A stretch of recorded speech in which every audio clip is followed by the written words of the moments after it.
Hello, BookTube. And welcome back to your Daily Penguin. This is my tour through my Penguin Classic collection. And it's idiosyncratic, and it's crawling along, and we have a long, long way to go.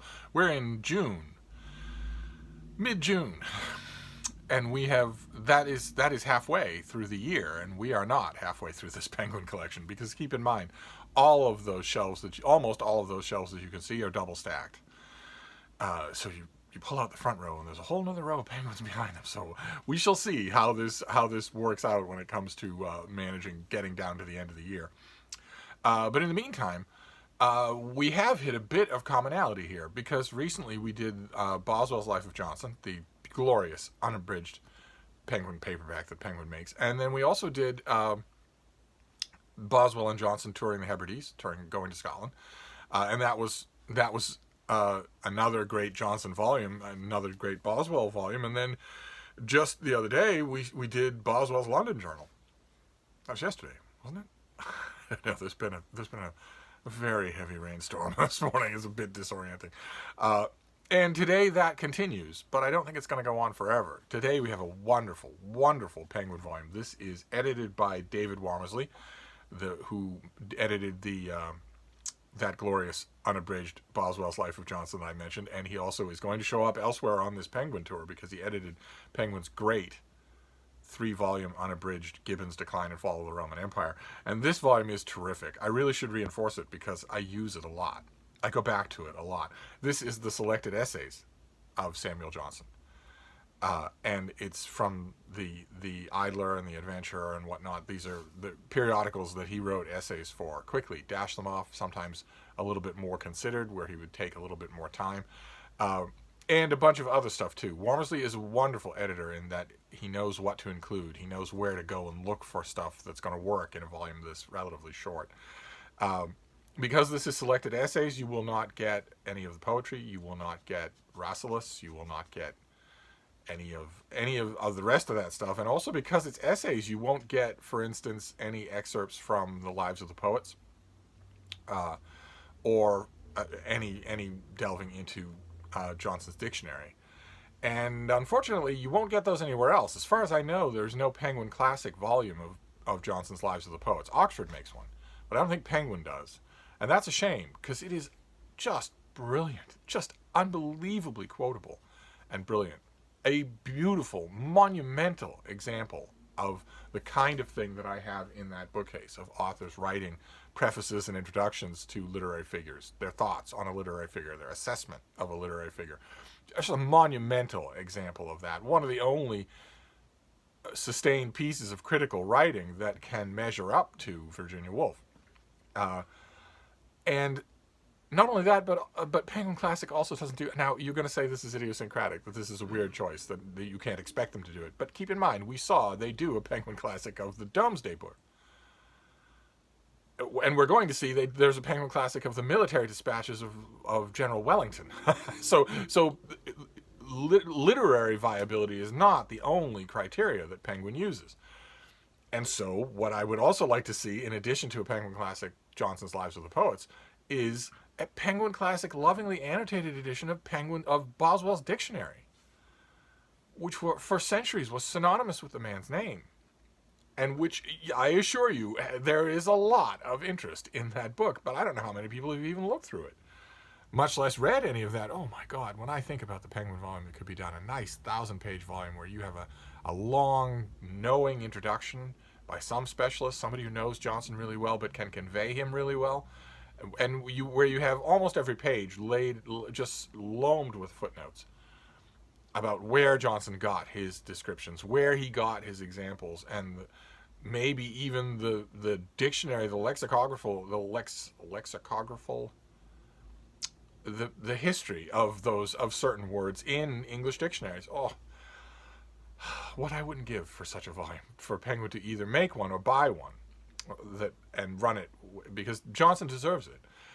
But one way or another, this is selected essays, and the Lives of the Poets is at least a book, whereas the selected essays, you're at the mercy of an editor. It's a good thing that this exists. I'm not criticizing it at all. It's a wonderful thing that Wormersley has pulled these all together. And he is also a very knowledgeable guide for the whole of this world and all of the provenance and interests of everything that's in this volume. So there is Oxford also did in addition to the Lives of the Poets, they also did if I remember correctly, they did a gigantic 1,000-page volume of the major works of Samuel Johnson. And that included a lot. That included all the genres that he dealt in, and included a lot of nonfiction. I had that volume once upon a time. I seem to recall my copy, just a mental image of my copy being bloated and deformed by water. And I can't figure out why that would be off the top of my head. I think that's why I don't have it anymore. I think it drowned.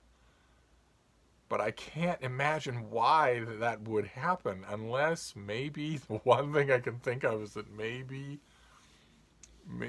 I had been reading it in the tub and had just set it down on a table next to the tub, and maybe I forgot about that when it came time to give my Basset Hound a bath. Maybe that's what happened, because my Basset Hound, my little Lucy, God, I can't believe it's been years since she died. I miss her so much. Although God knows what Frida would have made of her. Oh my God! Though some of you with misspent youths will remember a TV show, an American TV show called The Brady Bunch. And there was an episode of The Brady Bunch where the Bradys had a live-in a maid, Alice, who came and cooked all the meals and cleaned the house and whatnot. And there were a couple of episodes where the same brilliant actress who plays Alice played Alice's twin sister. I think it was her twin sister, or maybe her cousin, who was not easygoing and friendly and goofy like Alice, but rather a drill sergeant who had the Bradys marching up and down the stairs at 6 a.m. and eating a mess at exactly the right time. And that's what it would have been. Frida never met Lucy. And that's what it would have been if they met, because Frida has no patience even with normal dogs. But with a slovenly, lazy, and severely demented Basset Hound, I don't know how that would have worked at all. She probably led Lucy around by the house by dragging her ears. But one way or another, Lucy, when it's time for Frida to have her bath, she just stands up. She's more comfortable on her hind legs than she is on all four legs. She stands up and just sort of holds on to me. And the look on her face is, I trust you. I'm afraid, but you won't let anything bad happen to me. And so the bath is over in 7 minutes, 8 minutes, 10 minutes. We're completely done and smelling like a baby in no time at all. Whereas Lucy's attitude towards the bath was, he's finally going to kill me, and it's going to be a ritual execution. It's going to take a long time. So she wailed and moaned and flailed her vestigial little paws and made an enormous ruckus. I was fighting with my little hippo the whole time that I was trying to bathe her.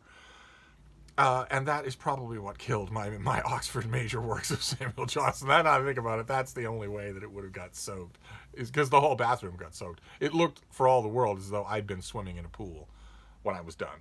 And there was water standing on the floor when I was finally done cleaning that little hippo. But anyway, the point I'm trying to make is that I don't know of another readily available popular press paperback like this that is just the essays. And that's great, because it shows you Johnson in what I consider to be his natural temper, his natural voice. So your Penguin Classic today is a wholehearted recommend. It is a wholehearted recommend. Wormersley does a great job of bringing you up to speed with what exactly the particulars are that Johnson's talking about, and after that, all you need is the gigantic, capacious brain of this guy.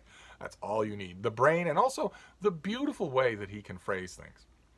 When you think about where he came from and the upbringing that he had and the ultimate autodidactism of it all, and the rough-hewn nature of his own personality and the trials that he had to live with on a day-to-day basis, it is amazing when you think of all that, to come to these essays, or really any of his nonfiction, and see the sheer gorgeous eloquence of what he writes. You come to it and you think, okay, well, I'm reading the hobby prose of an 18th century dandy, and you're not at all. It's just beautiful.